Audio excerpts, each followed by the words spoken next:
Sarà eseguita domani sul corpo di Elda Tandura l'autopsia disposta dalla Procura della Repubblica di Treviso per chiarire le cause della morte dell'ex insegnante 66enne di Vittorio Veneto, deceduta la notte tra lunedì e martedì scorsi dopo un mese di coma.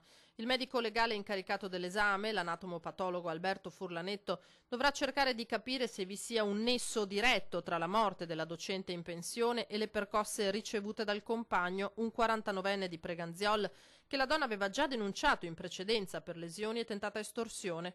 L'incarico a Furlanetto è stato conferito oggi dal sostituto procuratore Mara De Donà, che ha già iscritto un mese fa nel registro degli indagati il compagno della vittima sotto inchiesta per maltrattamenti aggravati. Giovedì scorso il 49enne è stato interrogato, ma davanti al magistrato ha deciso di avvalersi della facoltà di non rispondere. L'esame del corpo dovrebbe chiarire se le percosse siano state determinanti nel decesso, causato dal vasto ematoma cranico per ridurre il quale la pensionata era stata operata 2 volte nel reparto di neurochirurgia del Cafoncello. Dal coma non si era più svegliata.